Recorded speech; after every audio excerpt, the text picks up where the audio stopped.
In a dramatic display of military strength, Venezuela has launched 3 days of large-scale military exercises, mobilizing thousands of troops, naval forces, and air assets in what Caracas describes as a direct response to the recent deployment of U.S. warships in the Caribbean. The drills, dubbed Sovereign Caribbean 200, mark one of the most significant demonstrations of Venezuela's armed forces in recent years and highlight growing tensions between Washington and the government of President Nicolás Maduro. More than 2,500 Venezuelan soldiers have been stationed on the Caribbean island of La Orquilla, a strategic location long used by the country's military. According to Defense Minister Vladimir Pedrino, the maneuvers will involve 12 naval ships, 22 aircraft, and about 20 smaller boats, alongside amphibious operations on the island's coastline. State television broadcast images of soldiers storming beaches from landing craft, warships patrolling offshore, and fighter jets soaring overhead. Pedrino emphasized that these exercises are a message of national resolve,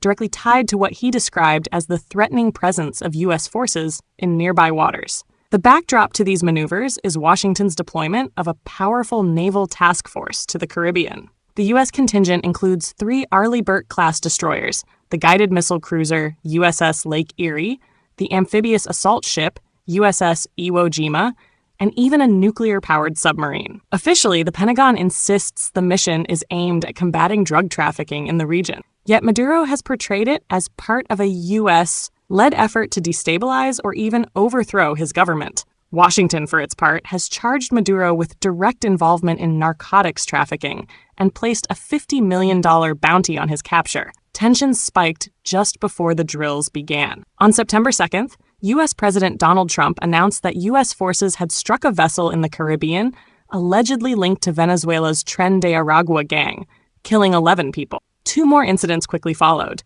with Trump later clarifying that 3 boats in total had been neutralized. Caracas denounced the strikes as provocations dangerously close to its territory. Beyond naval maneuvers, Venezuela is spotlighting one of its most prized assets, Russian-built Sukhoi Su-30 Mk2 fighter jets. Earlier this week, the Air Force released footage of these aircraft armed with Kh-31 Krypton anti-ship missiles, showing them both taxiing with visible payloads and conducting in-flight operations. The jets belong to the elite 13th Lions Fighter Air Group. The Kh-31, acquired in the late 2000s, has both anti-ship and anti-radar variants, boasting supersonic speeds and a range of over 100 kilometers. These capabilities represent a real threat to naval vessels near Venezuelan waters. Still, questions remain about operational readiness. Although the IISS estimates Venezuela has around 21 Su-30 Mk2s, years of economic collapse, shortages of spare parts, maintenance challenges, and past accidents have raised doubts about how many are combat-ready. Watchdog reports by Control Ciudadano have highlighted recurring technical issues and the government's opacity regarding accidents and system failures. For Maduro, however, the drills serve as a powerful symbol. He has repeatedly vowed that no empire will touch the sacred soil of Venezuela and claims millions of civilian militia members are mobilized to resist foreign aggression.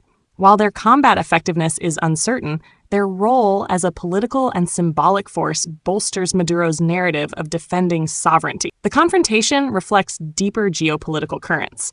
For Washington, Venezuela's ties to Russia, China, and Iran pose a regional challenge.